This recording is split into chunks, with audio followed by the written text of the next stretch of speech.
Hello everyone, this screencast we're going to look at today is on the roles and responsibilities within the household and whether or not these have actually changed at all. So we're going to look at, what are the roles within the household and are they changing?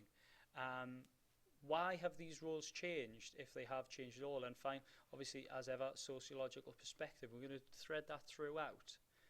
So Talcott Parsons, remember him, he was a functionalist. He says that there's a clear division between men and women of what they should do. Men obviously are the breadwinners, they are ones who go to work, and women should be in the house, and they're the primary socialisers, and they are making the home, and they are the housewife, and they are taking care of the emotional needs.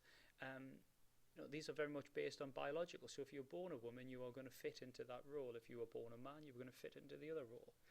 This is beneficial to men, women, children and wider society because, as functionalists believe, we fulfil the functions of society and make sure it keeps ticking along and it works well. Very much up the street of the new right. As you can imagine, criticism comes from there. So we've got Young and Willmott, who we've come across, and we're going to look at them in a little bit at the moment, but they actually say, no, men are taking a greater share of domestic tasks. Feminists obviously reject Parsons' view because, this shouldn't be natural, this shouldn't be biological. Just because you're a woman doesn't mean you need to do all the housework. So, joint and segregated conjugal roles. Elizabeth Bott distinguishes between these two different types of conjugal role. Conjugal role just basically means roles within the marriage. So there's a segregated, which is very much like Parsons' viewpoint, where women do one type of thing and men do the other. So women, the homemaker and expressive, men are the breadwinner. And then we've got joint shared roles, which is a bit more symmetrical. And it also means that we, men and women, husband and wives, spend more time together. So in terms of the symmetrical family, there's very much a march of progress view from Young and Willmott, who believe that there is a gradual improvement through equality, so acts, Equal Pay Act, Anti-Discrimination Act, etc., and also democracy. So it's more democratic. Women get a vote to do things now. They have a say. There has been a long-term change from these segregated joint roles, so it's more symmetrical, and the roles are very similar. So women are going to work now. Men, in the eyes of Young and Willmott, are helping out with the housework and childcare a lot more, and that the couples are spending more time outside of the home in leisure time together. So instead of the man just going to the pub with his friends, he's actually spending time with his wife and his family. They carried out a study in Bethnal Green in London in the 1950s, actually. And it looked at, what these symmetrical families kind of looked like. And the younger you were in terms of a couple, the more likely you were to be a symmetrical family. This could be for a number of reasons. The main one would be that your ideas aren't as old-fashioned and you've changed and you realise that there's more equality. And as time goes on, the equality is ramped up a bit and you realise actually, women have the same rights and I do need to help out. If you're a geographically or socially isolated couple or family, you're also more likely to be more symmetrical because you don't have your extended family around you to actually help out, look after the kids, clean, and do other things. And you don't have friends to go out with, I suppose. You've got no one else to go out with. Quite a cynical point of view, but there it is. They found that the more symmetrical you were, the more wealthy and affluent you were, the more likely you will be symmetrical because you could afford to pay for services and goods to replace the role of the traditional housewife, which goes alongside the introduction of technology and labour-saving devices, washing machines, fridge freezers, microwaves, etc., etc. Now, feminists, non-surprisingly, don't really agree with Young and Willmott, and they reject this march of progress ideas because they're saying that little has actually changed, that men aren't doing as much work, and that the family and society are still patriarchal, male-dominated society, and women are the ones who are the dependent person. So Anne Oakley, we've all come across Anne Oakley in the past. She's a very prominent feminist when it comes to the work of roles within the family. Now, she argues that Young and Willmott's study is very flawed and totally exaggerated. She carried out her own research and found that only 15% of husbands said they had a high level participation of housework. Well, what they're saying about Young and Willmott is that Young and Willmott just said, do you take part in any kind of housework or childcare? It didn't say what kind of level. A quarter of all men said they had high level participation in childcare. Now, this is more than just changing the odd nappy or just looking after the kid. This is high participation. But problem with this is that feminists also see this as a bit of an issue, because men normally get the good stuff. So they're playing with the kids on an evening or weekends when they're taking them off the hands of the wife. And the wife is actually missing out on all of the benefits of childcare. So all of the rewards that a woman would normally have who was raising a child, she misses out on all of the hard work that she puts in.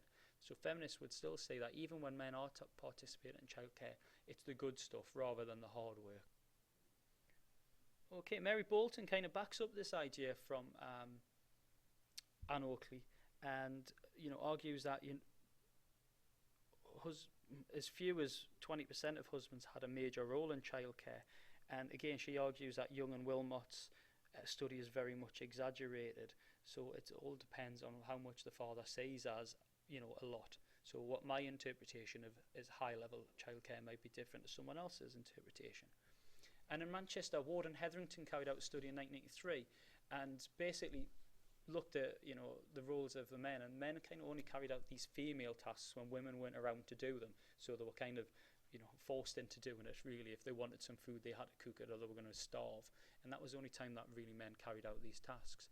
However, they did notice that there was a generational change. So as I mentioned before, about the younger you are, the more likely you are to be in a symmetrical family. So as time goes on, as generations change, then there is more likelihood of men participating.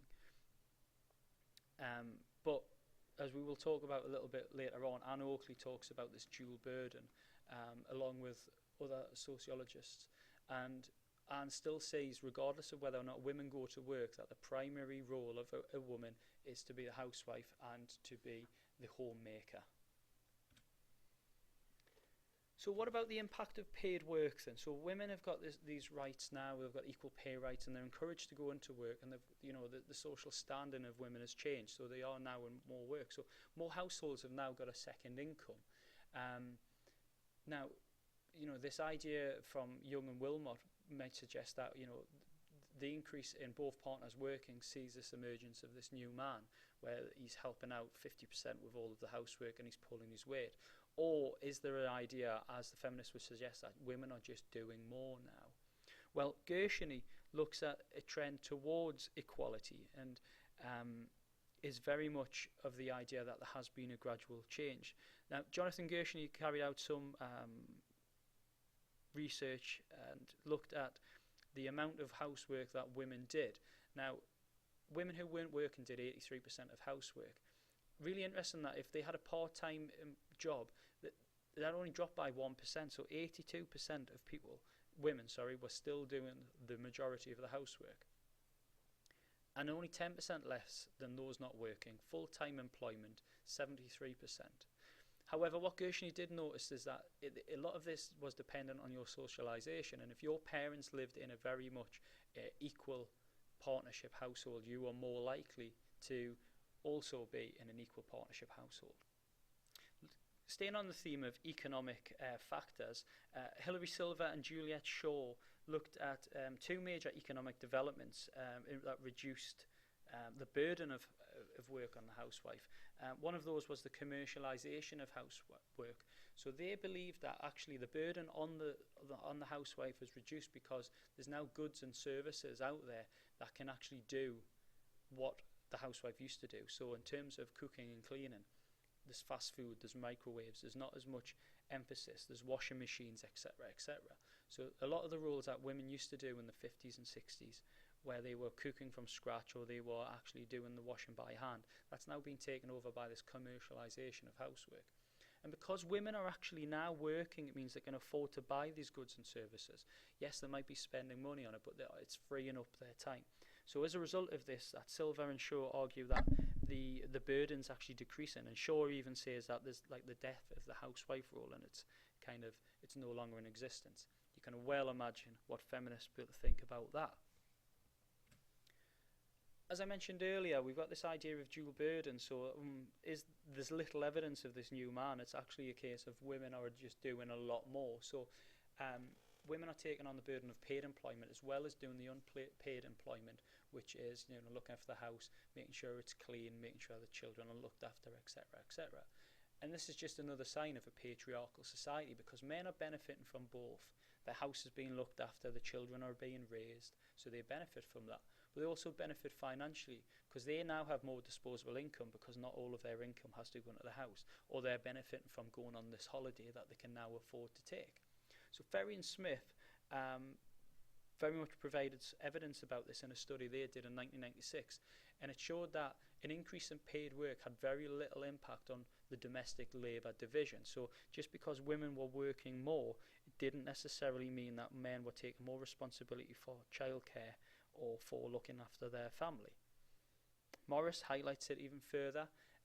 Study that Morris did back in 1990, where she seen that even when men were unemployed, they avoided doing the work because they seen it as like a woman's role. They didn't see it as a masculine job. Their role around the house is DIY, etc., etc. It's not looking after the kids, or it's not, you know, cooking or cleaning. So even when they weren't working, they would wait for the wife to get home from employment. Ramos, however, kind of offers an alternative to this, and found that as women's employment raised, so did the participation of men in the household. So if a man wasn't working, but the partner was working full time, then the domestic labour division actually matched. So they were both doing 19 hours approximately of work. That's not really equal though, and I think this is a flaw in Ramos's study, in that women are going to work and still doing the same amount of work in the house as their unemployed partner. Final thing I want to really come across is this idea of the triple shift. Okay, so in addition to the dual burden, where a woman is going to work and then she's also having to do the same amount of work in the house, she's also got the emotional work on top of that, and that's the emotional caregiver, looking after the sick children, etc. And as you can see, there's several theorists who believe in this. And Duncombe and Marsden came up with the idea of triple shift, that women are having to go to work, unpaid work, and also the emotional work that comes with it. Final thing we're going to look at is these gender scripts. And gender scripts are really important because what they've seen is that these don't necessarily apply for same-sex couples. So Gillian Dunn believes that these ideas that it's a woman's role, it's what a woman should be doing, is very much ingrained in social norms. And it's quite possibly subconscious. So men think that even though it's more equal and women are going to work, it's still the woman's job to be doing it. Now, interestingly, these gender scripts don't necessarily operate within same-sex couples. So a study that she carried out into lesbian couples with dependent children found that they were more likely to equally share the housework and the childcare. They give is equal importance for both partners' careers. So they didn't say that one person's job was more important than the other. And they view childcare very positively. But something that springs to mind with this is, what if one of them does more paid work than the other? Then surely the idea that the person not working should do more housework, it can't be truly equal, can it? It has to be this idea that one has to do more.